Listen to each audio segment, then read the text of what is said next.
Bom dia, Saravá, Axé, Mojubá, salve Umbanda, salve você que está desperto nessa manhã de sexta-feira, dia 26 de maio, e agora são 11h35, e dando início ao nosso episódio de número 8 do programa Desperto, onde o tema hoje é encarnação.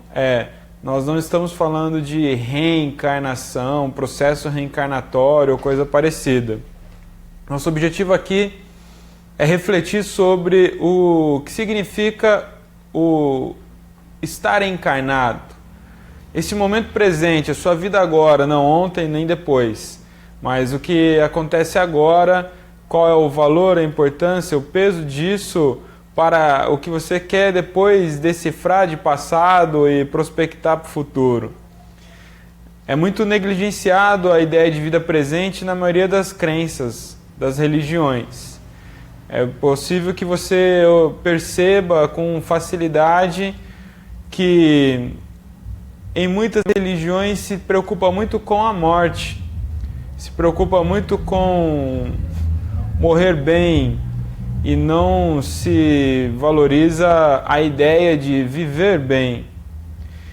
Os indivíduos eles se organizam e criam conceitos que estabelecem toda uma cultura com tanto medo da morte, justamente porque a morte é um assombro. É um assombro. Concorda? Eu acho a morte um assombro. É uma penumbra. Me incomoda muito a morte. Eu me incomodo muito com a ideia da morte. A certeza da morte iminente está aí. Nós respiramos agora, mas estamos morrendo, na verdade. Então toda essa percepção, e nós seres humanos somos a única espécie que é capaz de pensar sobre a própria morte, refletir sobre a própria morte.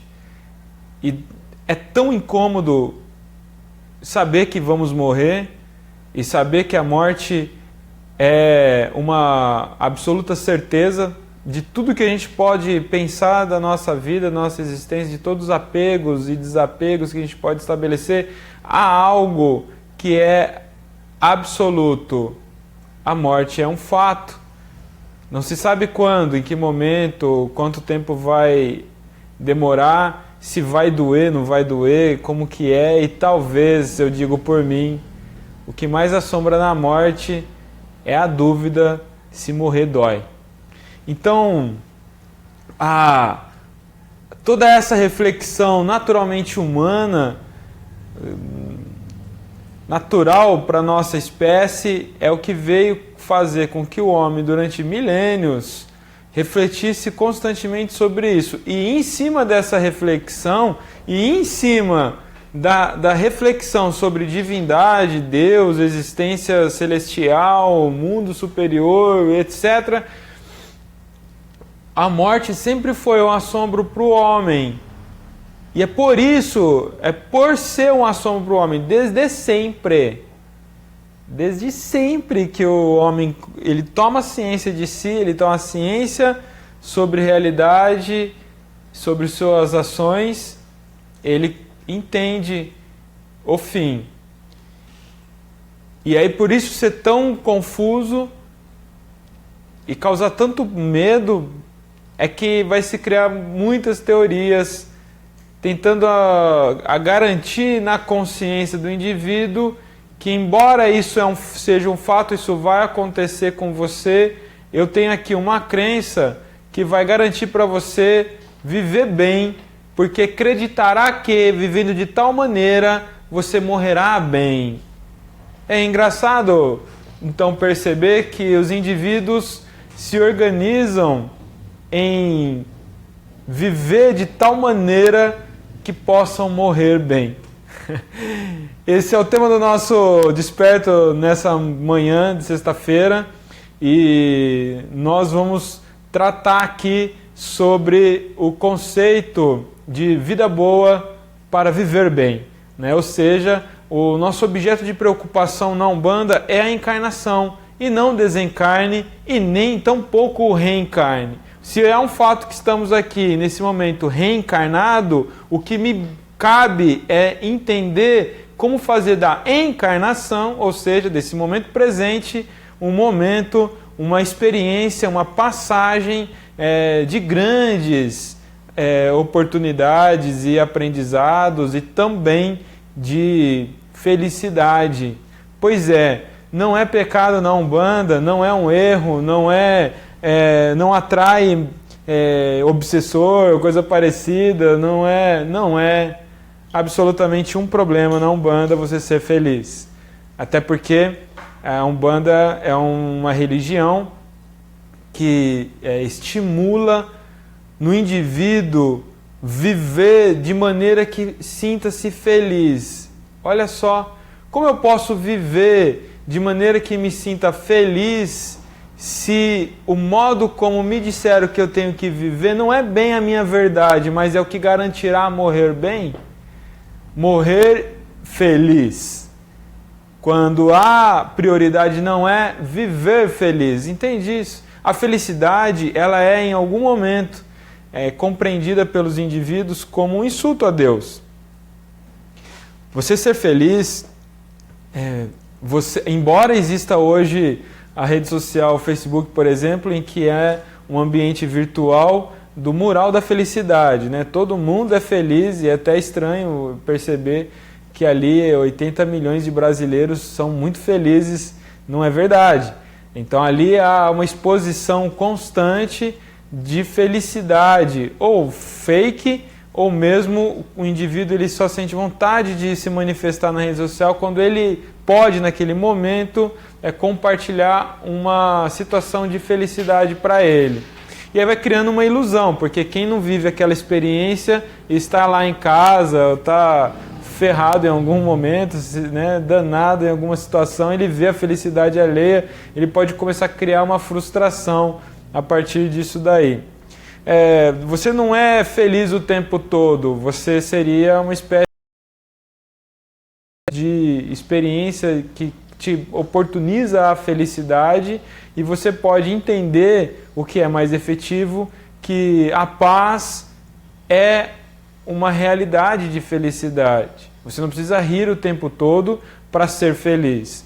Você não precisa não ter problema para ser feliz. Ser feliz é exatamente viver uma vida humana, essa encarnação com todos os empecilhos, os enfrentamentos, as dificuldades, os apegos, as frustrações, e conseguir diante de tudo isso, ao final do dia, ao final do ciclo do dia, você dormir conscientemente em paz. Essa paz é o que poderíamos considerar uma felicidade de fato. Se você não dorme em paz, você provavelmente dorme amargurado, você dorme infeliz, você dorme enraivecido, você está infeliz, você dorme frustrado, você está infeliz. E aí é uma discussão muito grande, porque o que te frustra exatamente? Por que você está amargurado? Onde qual é o ponto do processo da sua história agora, nessa vida, nesse momento? E lembrando que o que mais nos impacta são as questões do dia a dia e não você parar para pensar, você não fica preocupado o tempo todo, a maior parte do dia, com o que aconteceu há um ano atrás. O prazo de um ano depois faz com que você, embora tenha lá uma pendência ou tenha uma situação que foi muito ruim, muito chata, um ano ou mais anterior, isso traz algumas questões em você, mas não é algo que fica na sua cabeça o tempo todo. Se for, então é um quadro claríssimo de uma necessidade emergencial de terapia, de um cuidado realmente profissional, porque isso vai dar ruim demais, né? A coisa vai piorar cada vez mais. A gente está falando de uma situação de maior naturalidade. O que quero dizer? O que mais nos importuna são os eventos do dia, né, até uma semana, uma quinzena, que toma maior latência na nossa consciência, né? Vai criando uma somatória de sensações, e você pode ou não enfrentar isso, e isso criar realmente um impacto ruim em você. Então, o que eu quero dizer com isso, com essa observação, é que você tem a vida agora para resolver. Então, e tudo isso que eu estou dizendo é baseado numa sentença do mestre Rubens Saraceni, em que ele diz exatamente isso, que as pessoas ficam muito preocupadas, né, baseado em outras crenças que ensinam muito a morrer bem, mas na Umbanda nós somos estimulados a viver essa vida e fazer dessa vida uma vida dessa realidade material, né, o mundo que nós vivemos agora, um mundo divino, porque essa é uma realidade divina. E aí entramos numa discussão mais profunda. Se Deus é o Criador de tudo e de todas as coisas, de todos os seres, de todas as realidades, de todos os sóis, galáxias, sistemas e etc., então significa que tudo está em Deus. E Deus está em tudo. Logo, essa ideia de que o plano físico, essa realidade que nós vivemos agora, eu e você, nós estamos agora aqui, essa ideia de que isso aqui é um lugar imperfeito, é um lugar ruim, os espíritas gostam muito de falar do mundo de expiação, mas mesmo, mas qualquer realidade é expiatória, ou seja, qualquer realidade você está aprendendo, você está olhando, você está vivendo aquilo. Mas o peso que se dá quando fala realidade de expiação é o peso de que é um lugar para sofrer, que a lapidação só vem através da dor. Então, vai se criando a ideia de que aqui é o caminho mais próximo do inferno. Aqui é a porta de entrada para o submundo, para as trevas ou coisa parecida. Essa percepção, eu reitero, ela é uma percepção muito boa para quem vive estacionado numa amargura. Fica aprisionado no seu ego, ou precisa de um argumento para sua dor, para sua frustração. É quando vem aquele argumento, eu estou sofrendo isso, estou vivendo isso porque eu tenho que aprender. Aí nós falamos disso lá em Missão e Destino, nós falamos, vou falar disso uma outra perspectiva no programa de episódio número 10, que é sobre evolução. E aí você vai começar a ter argumentos, você vai começar a justificar os infortúnios da sua vida agora, da sua encarnação agora, baseado em todo tipo de discurso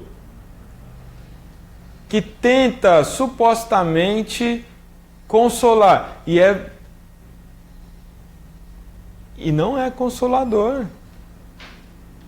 Desculpa, eu não consigo me sentir consolado quando estou ferrado, estou naquela semana do capeta, e aí querer crer que, nossa, isso é para eu aprender, eu tenho que espiar, eu tenho que lapidar. Só vai ser efetivo como aprendizado, superação, coisa do tipo, depois que eu sair daquele tumulto. Depois que eu sair daquele tsunami que eu entrei por algum motivo, é isso, porque a nossa realidade é criada por nós mesmos. É provável que a gente em alguns momentos se vê envolvido com a realidade dos outros. Mas a gente escolhe também mergulhar naquilo ali.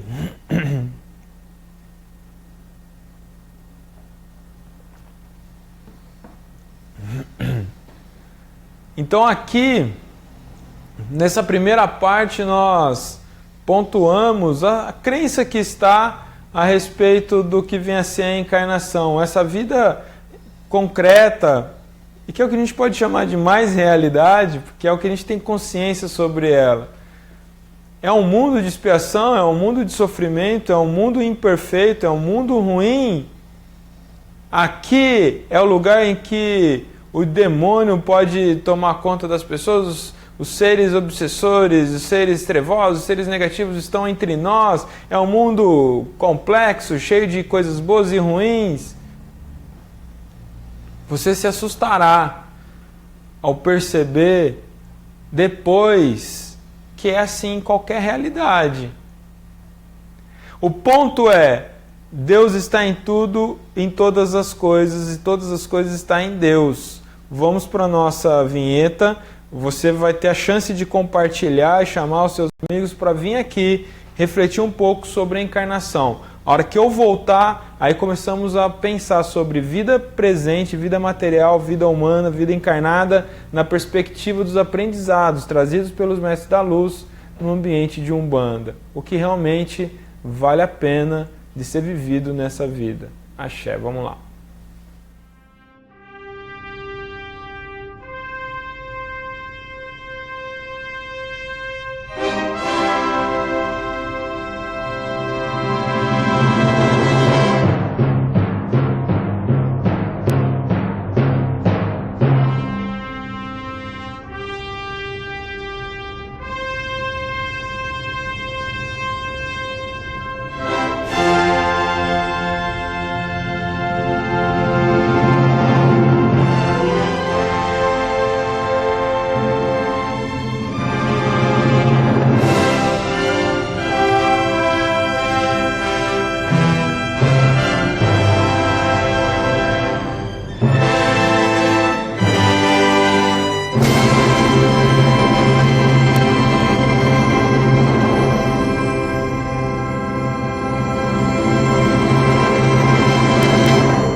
Voltando, muito obrigado a todos que estão nos acompanhando aqui agora, pelo compartilhamento, pelos comentários, sempre muito, cada vez mais de extrema qualidade, o engajamento e a participação de todos vocês e pelo incentivo constante. Você que está chegando agora, o nosso tema do nosso programa Desperto é pensar criticamente sobre a vida agora.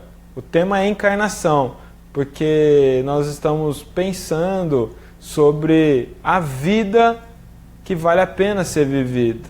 O que significa estar agora aqui. Então, eu vou te convidar, com tudo que eu já coloquei, eu vou te convidar a suspender, de alguma maneira, é muito difícil isso, mas eu te convido a suspender todas as ideias que você tem sobre vida e morte até agora. Você faz o que faz porque você quer garantir o seu lugar na Aruanda, no céu, no nosso lar. Então rasgue agora, mentalmente, rasgue essa ideia. Só para ter espaço para eu entrar aí. E depois você pondera. Também não é porque eu estou falando que você tem que levar a sério. Você tem que levar a sério se o que eu estiver falando aqui faz algum sentido para você. E essa é uma dica sempre. Não leve nada tão a sério, ninguém tão a sério como verdade absoluta. O que eu estou falando é a minha verdade. E eu tenho facilidade em reconsiderar as minhas verdades muito rapidamente. Porque eu não levo tão a sério. Quando a seriedade significa se tornar uma pedra no assunto. É isso que eu estou falando, não levar a sério. Não estou falando para você levar ao estilo Zeca Pagodinho. Estou falando que é para você não se levar a sério nas crenças que você estabelece a ponto de não reconsiderar. É isso. Porque tudo que temos aqui são, de alguma maneira, especulações mesmo. Ah, mas foi um mestre espiritual que falou. Mas ele está falando uma perspectiva dele.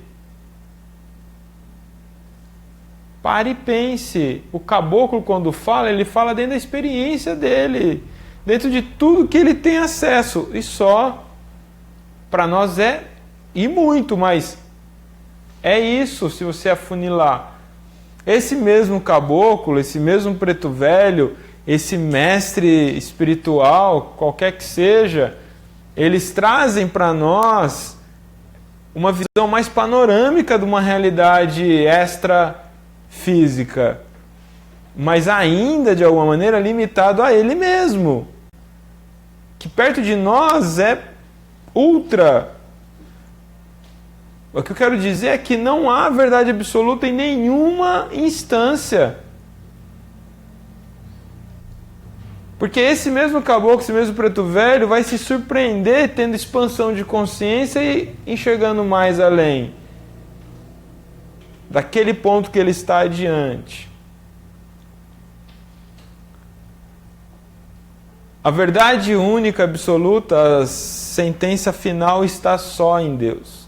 E tudo que está fora de Deus, cabe a nós especular. Então,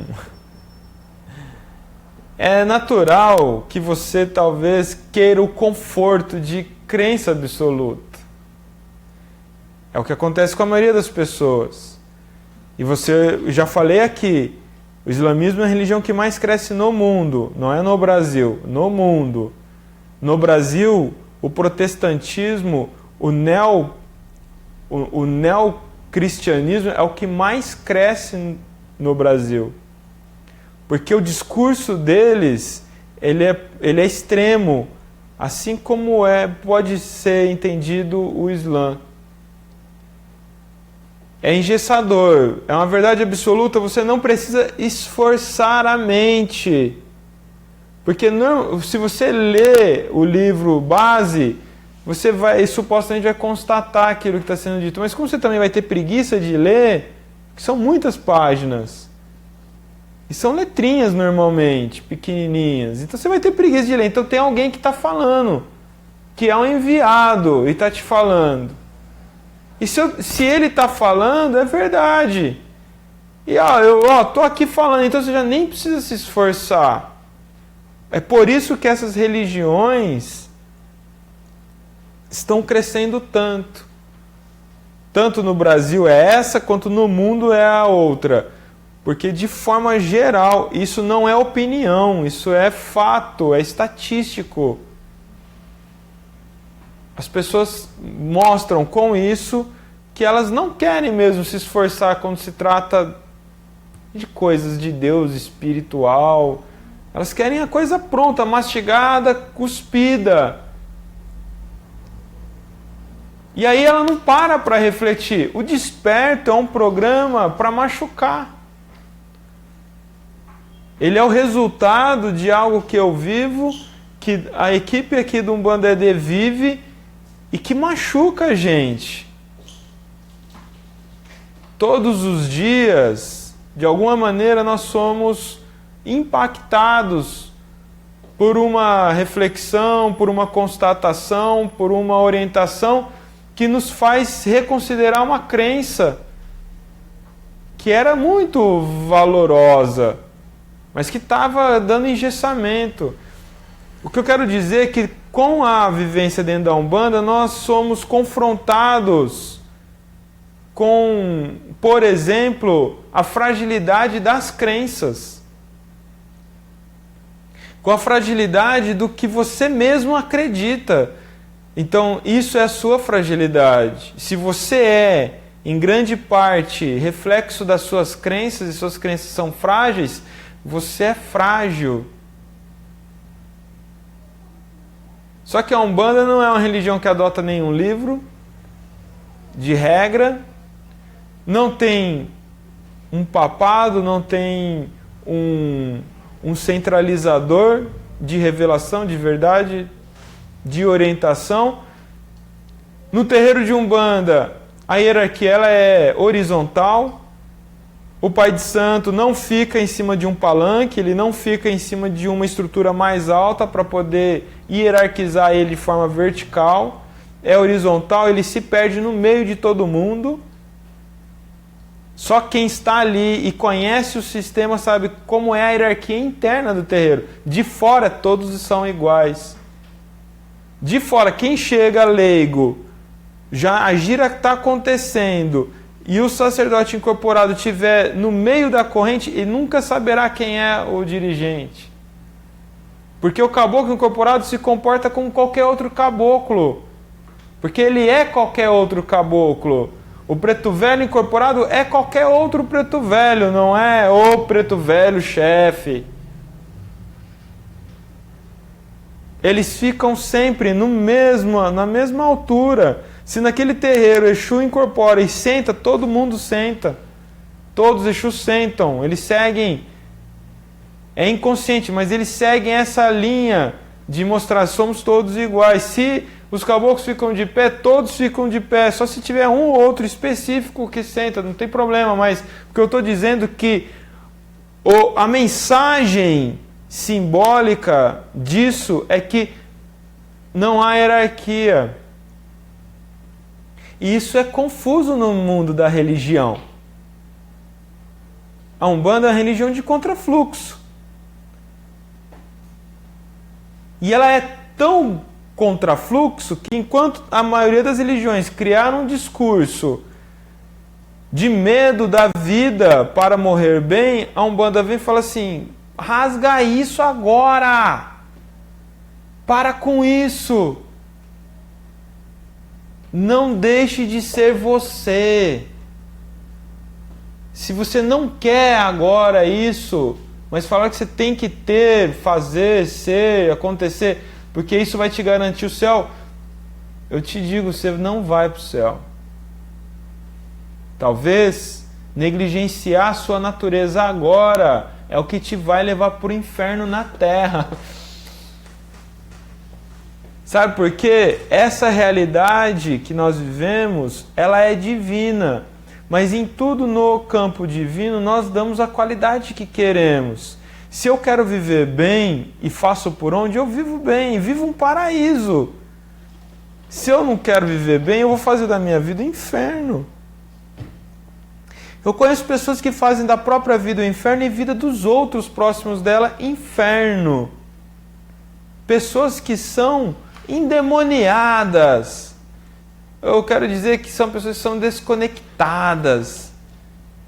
Estão completamente apegadas a questões internas muito pequenas, muito incômodas, muito frágeis. Então é um inferno.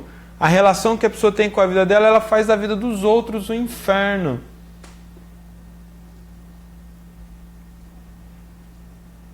Então, de forma prática, eu quero te dizer, por exemplo,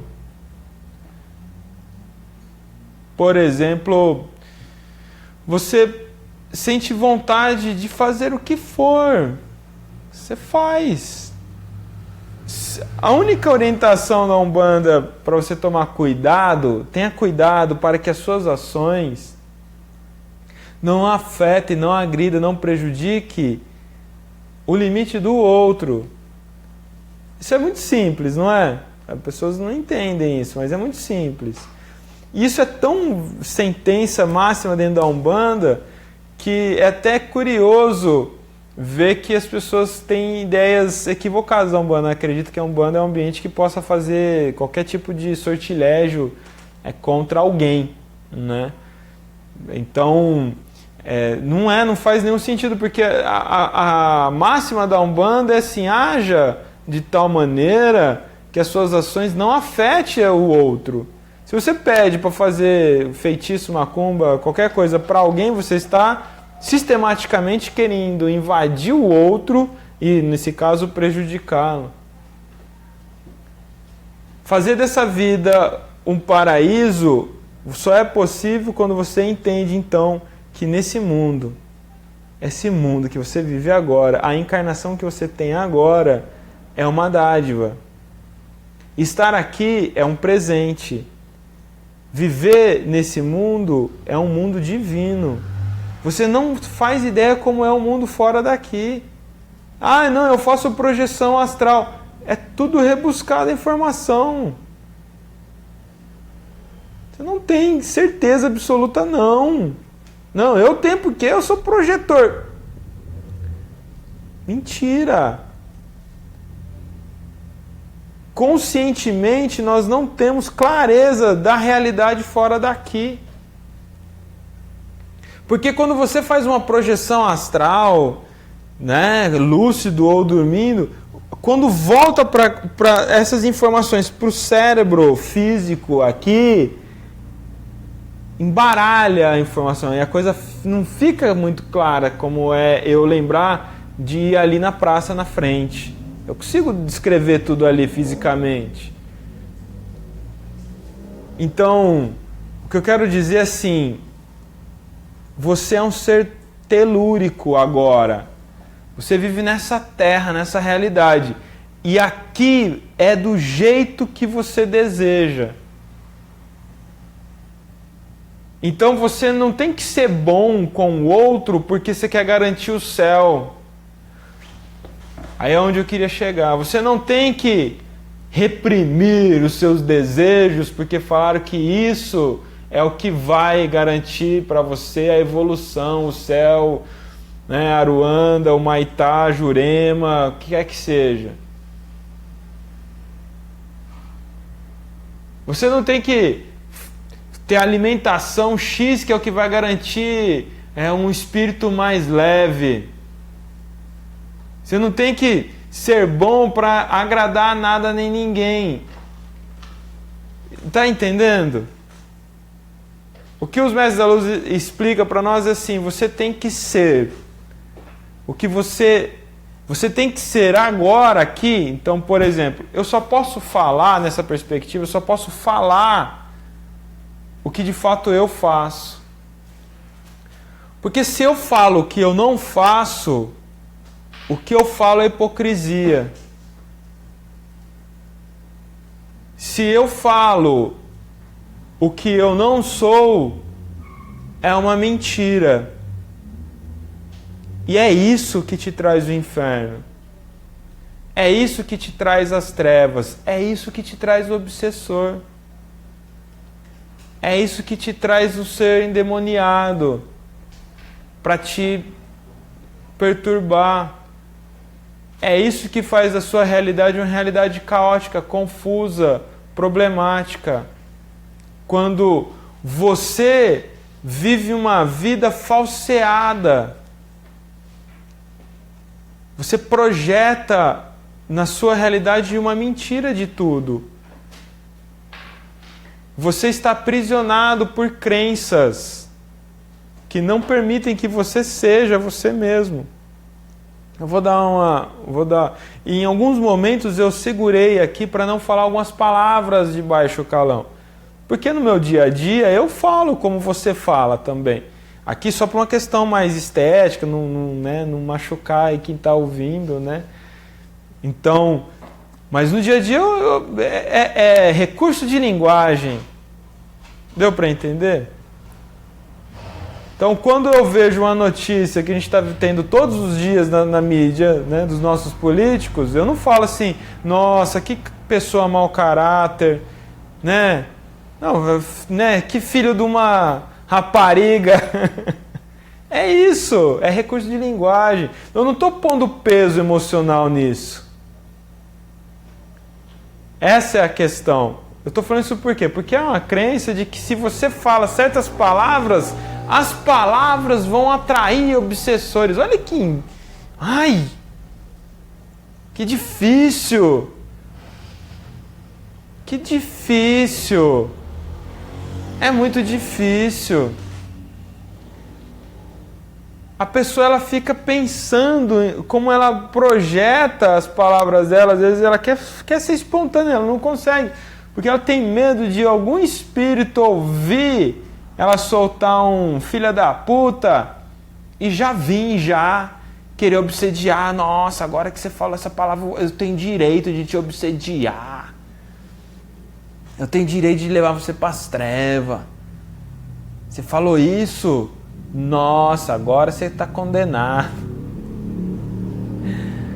É uma estupidez. Você atrai uma realidade baseada no que você sente, onde você põe peso emocional. E é por isso que você vê pessoas no ambiente religioso tendo discursos lindos, não é? Falando coisas incríveis. Chega em casa, é um pai relapso, é uma mãe relapsa, é agressivo, briga com todo mundo, bate, xinga, trai, não é? Enfim, porque trabalha só uma imagem e não conecta todas as suas ações à sua verdade. E talvez é um frustrado por isso. Por isso, no ambiente que deveria ser verdadeiro, a verdade é uma frustração. Então a Umbanda nos ensina a viver bem. Primeiro, desconstruindo essa ideia de que você tem que viver pensando na morte. Não é um assunto. Viver pensando na morte não é uma questão para a Umbanda. Porque há uma certeza maior. Se você vive de tal maneira que você não afete o outro, mas as suas ações são ações de construção, são ações harmoniosas, são ações que garantem a você a consciência tranquila, a paz e a felicidade, não tem outra coisa para acontecer. Você vai morrer feliz. E você vai para um lugar bom, porque você alimentou vibratoriamente no seu comportamento isso. Faz algum sentido considerar algo diferente disso? Então, eu quero terminar aqui contando uma história. Uma história que eu já contei em outras ocasiões, mas aqui faz muito sentido. Uma vez, uma mulher chegou muito triste no terreiro, chorando, muito desesperada mesmo, né? Numa gira de Preto Velho, e falou para o Preto Velho, estou muito triste, meu pai desencarnou. E de uma forma muito horrorosa, muito dolorosa, enfim, nossa família está arrasada. E o Preto Velho ficou ouvindo ela se lamentar da morte do pai. E aí ele perguntou, minha filha, o que aconteceu? Como foi essa morte?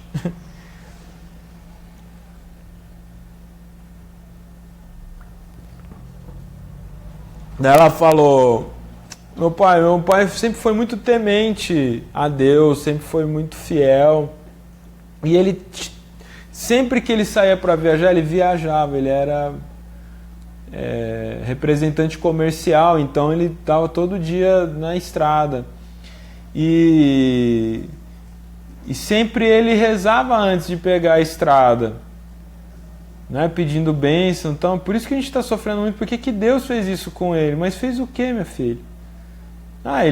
Nesse dia ele entrou no acostamento, fez a sua oração, e aí, assim que ele acabou a oração, ele saiu e foi atropelado por um caminhão. Não sobrou nada do carro dele, enfim. E ele morreu nessa ocasião. E aí o Preto Velho simplesmente disparou para ela, minha filha, ficou muito preocupado com as coisas do céu. Então, de uma forma muito sintética, assim, resumida, o Preto Velho está ensinando isso. De repente, do que vale as suas atenções ficarem para o céu, se o céu não poderá impedir de você ser atropelado se não olhar para o lado ao atravessar a rua? Entende? Reza para o anjo da guarda e atravesse numa avenida movimentada da sua cidade sem olhar para os lados. Na hora de pico. Faça isso. Fala, anjo da guarda, e proteja. E fecha os olhos e sai correndo. E vê o que dá. Não é? Reza para o anjo da guarda, para Deus, para o Espírito Santo, para o Orixá, o que você quiser. E entra no meio de um tiroteio. E vê o que acontece. Então, essa é a questão. O ponto de reflexão é que as coisas do céu, as coisas místicas, espirituais, a crença da pós-morte, da vida eterna, é algo que não pode, não deve invalidar a realidade aqui e agora. Não pode suspender em você a compreensão do que é viver aqui agora. Já que você não faz ideia do amanhã. Há uns 2 anos atrás, eu tinha um irmão na Umbanda, um irmão de fé, super engajado na Umbanda, eu não vou citar o nome dele por causa dos familiares, tudo, não ficar triste. Mas ele super engajado na Umbanda, um sacerdote jovem da minha idade. Um dia, de repente, eu abri o Facebook de manhã, a notícia que ele tinha desencarnado. Eu fiquei uma semana impactado com a notícia, porque ele tinha a minha idade. Ele tinha um projeto social incrível, um projeto social muito bom, que levava o nome da Umbanda. E um dia, eu amanheci, ele estava morto. Porque ele contraiu a gripe H1N1 naquele momento que estava confuso ainda, né? Então não foi 2 anos, acho que uns 3 anos atrás. Morreu.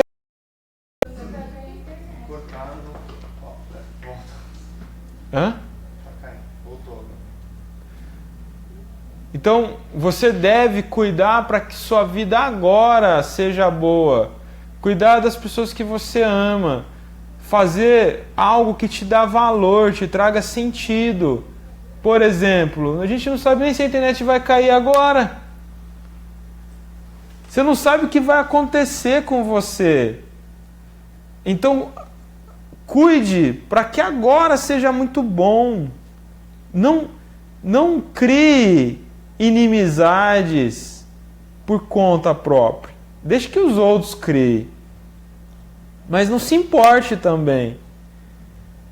Não alimente conflitos. Não machuque quem é importante para você. Não negligencie a sua saúde. E faça das suas horas de produção algo que dê significado para você. É isso. Ir para o terreiro é uma chance, de novo, de estar junto de Deus de forma ritualística, de interagir com o mundo espiritual. Mas a hora que canta, a gente tem um momento litúrgico que é cantar para subir.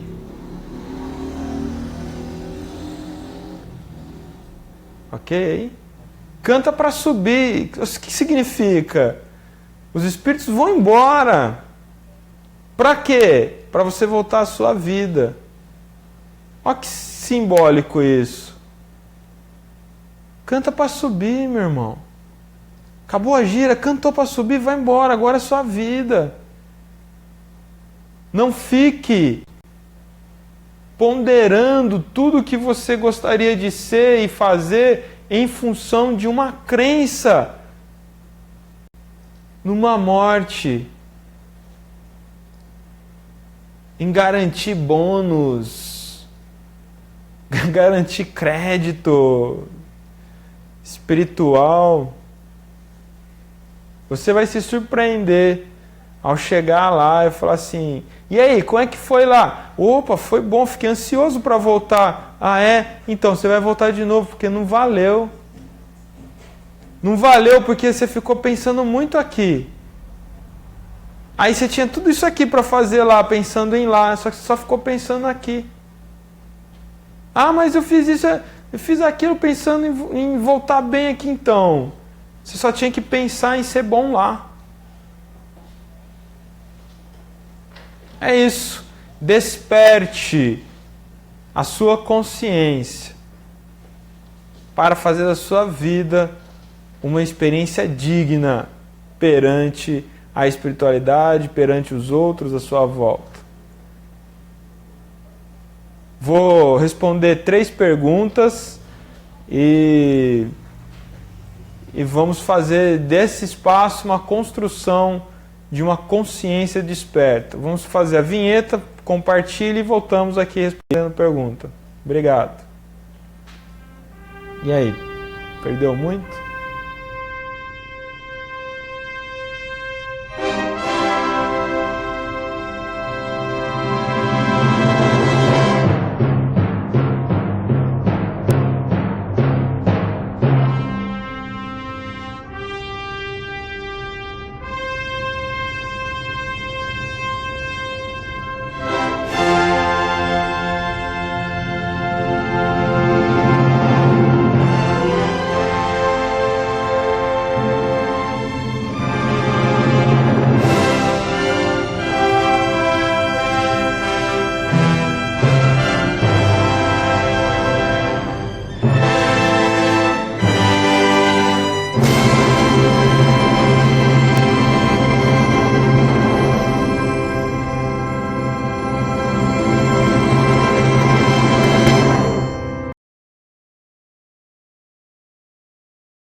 Vamos lá então, agora respondendo algumas perguntas.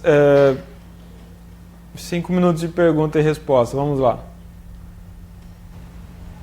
O Marcos Sá faz um comentário bem legal que fala: o que você acabou de dizer me lembrou as palavras de Jesus. Não vim trazer a paz, mas sim a divisão.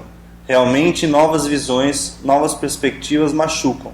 Embora tenha muito concordado com o que foi dito no Desperto, muito nele me machucou e me fez refletir além da conta. Muito obrigado, Marco. Eu só tenho que agradecer as suas palavras porque esse é o objetivo, é machucar, não é agradar, não é confortar pelo afago, mas é que através desse trinco, dessas dores conscienciais que a gente pode provocar através de uma reflexão crítica, eu diria sensata, madura, adulta, de espiritualidade, de comportamento, de vida mesmo, se machuca, isso só demonstra que apesar de ter crescido biologicamente, em algum momento as crenças ficaram infantis. É isso que machuca. Minha filha de 3 anos agora, ela se machuca quando eu reprimo algo que ela quer fazer, que não deve, estar fora de contexto, né? Mas na infantilidade dela, ela se vê muito ofendida, muito machucada. Isso é a crença infantil, entende? Na cabeça dela, ela tudo pode. E quando eu mostro que não pode, que não é bem assim, que aquela crença dela está errada, simplesmente porque há uma visão maior sobre aquilo que ela não conseguiu enxergar, então ela fica desesperada, ela chora, ela faz birra, ela bate o pé. E o que acontece? Em se tratando de religião, as pessoas ficam presas por muito tempo em crenças infantis. E o que a gente está fazendo aqui é só o exercício de amadurecer a crença.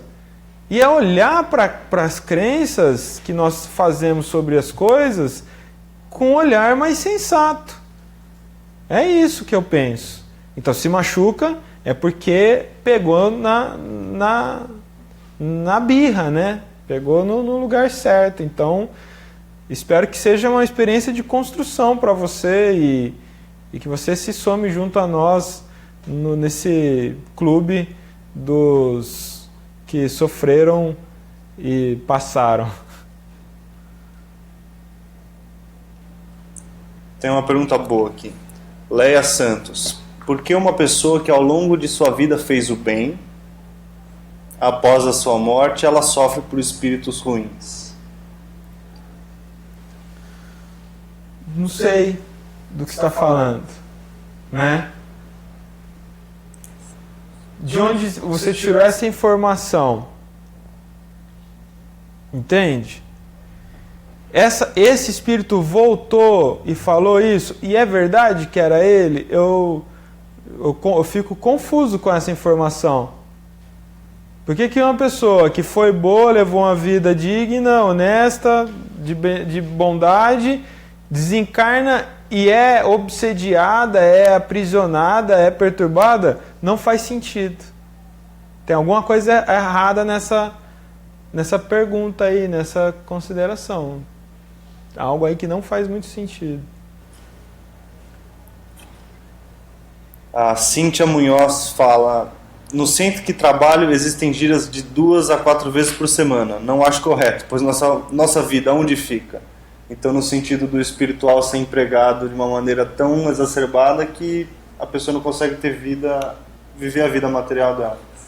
Cíntia, eu diria que você não tem que achar nada, né, nesse aspecto. Se você não é a dirigente do terreiro, você não tem que entrar no mérito da questão se você também não foi consultada. Cada casa estabelece como deve ser a sua rotina. Agora, por outro lado, você fala, eles te obrigam que esteja 4 vezes a semana no terreiro, aí é outra história. Porque tem terreiro que tem gira todos os dias. Cada dia da semana é um grupo de médiuns diferente. Então, aquele grupo de médiuns só vai lá uma vez a semana. Deu para entender? Então, desculpa se pareceu ofensivo, mas é só para a gente separar as coisas. Se eu acho errado um terreiro, eu devo me afastar dele. É isso, eu não tenho que ficar jogando pedra. Essa é a questão aqui, né? Porque agora você entra num campo que me é caro, né? Que é a dirigência espiritual de um terreiro. Agora, esse é um ponto. Por outro lado, o que esse terreiro entende de necessidade? Há pessoas, eu conheço terreiros muito pequenos, muito simples, e que fazem gira também 3, 4 vezes na semana para as mesmas pessoas o tempo todo, os mesmos consulentes. E aí sabe o que acontece? A vida social dessas pessoas é o terreiro. Tem um erro aí mesmo, né? Uma inversão de relação e valor. No entanto, por outro lado, dá para entender o que motiva as pessoas a estarem ali 3 vezes na semana, 4 vezes na semana, porque ali é onde elas têm vida social. A vida social delas é ir no terreiro. Então você começa a entender por que acontecem certas coisas do gênero, né? Ponto. É isso. Se um sacerdote decide fazer gira todos os dias e ele estar lá na gira todos os dias, é uma decisão dele. Eu não posso dizer que está certo, que está errado. Para mim não serve. Eu, como sacerdote, tenho dificuldade de estar 2 vezes na semana no terreiro. Pois é. Eu tenho que estar, é um compromisso que eu tenho, mas nem sempre é tão fácil. Então há gente que é fácil estar lá todo dia. Bom, para fechar, a gente falar que o Alexandre Comino chegou um pouco atrasado, mas já está aí. E aí, Ale? E a Tamires Prado faz uma pergunta sobre honestidade. Certamente não devemos magoar as pessoas, mas em certas ocasiões é inevitável ter que dizer a verdade. Como proceder em um caso desses? Fazer mal a alguém sem ter tido a intenção. Quando você precisa dizer algo para alguém e isso tem que ser dito, a questão da ofensa tem algumas dimensões. Primeiro, se você tem que orientar alguém sobre alguma coisa, não faça isso de forma pública. Chame a pessoa num canto, crie intimidade e privacidade para você poder dizer a outra o que deve ser dito. Esse é um ponto. Nunca constranja ninguém sobre a sua ideia de verdade a ser dita. Esse é um ponto. Por outro lado, se você tomou os cuidados para usar o tom adequado, para não ofender, para não fazer daquilo uma situação, se a pessoa ainda assim ela toma por ofensa, por algo ruim, aí o problema já é dela, né? Se você estava na posição que você tinha que dizer certas coisas e a pessoa não quis entender como positivo para ela, e ela leva para um lado completamente ruim, esse já é um problema dela. E é ela que vai ter que lidar com isso. Não é você que está fazendo mal. Tá bem? Vamos encerrar? Mais algum aí valoroso?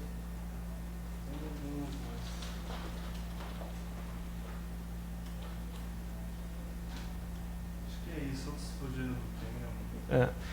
A gente tem um cuidado de não abrir perguntas aqui, ler perguntas fora do tema, né? Então, às vezes a gente está aqui falando hoje de encarnação e a pessoa vem e pergunta sobre resgate espiritual, né? Então... O Marco Sá, que é um que sempre... Ele pergunta, Rodrigo, entre viver sua verdade e o egoísmo, qual é a linha divisória? Porque ele tinha perguntado antes sobre viver a sua vida, mas até que ponto isso também é um egoísmo, né? Essa coisa do individualismo. O egoísmo, ele se caracteriza sempre quando você está fechado àquilo. É egóico quando você faz tudo em função daquilo apenas. E você ignora todo o outro e as coisas do outro em função disso. Então, a linha divisória não é tênue, não. Dá para ver bem claramente. Uma coisa é você ser verdadeiro. Você ser verdadeiro com você viver a sua verdade. Outra coisa é você fazer ela prevalecer a todo custo, porque aí você não é verdadeiro, você é egóico. Porque quem vive em paz numa verdade pessoal, reconhece a verdade no outro. Quando você não reconhece a verdade no outro, é porque você quer que a sua seja no outro. Isso é egoísmo. Quando você não entende o que é importante para o outro também, mas só o que é seu é importante, isso é egoísmo. Então é quando você passa a não ter mais a compreensão de respeito e consideração do outro e das coisas. Tudo é o seu. Isso é egoísmo. Não é? Isso aí. A Érica comentou, perfeito, essa live me aliviou a vida. Gratidão. Quem que é Érica? Érica. Muito grato, Érica. Eu vou encerrar então com essas suas palavras.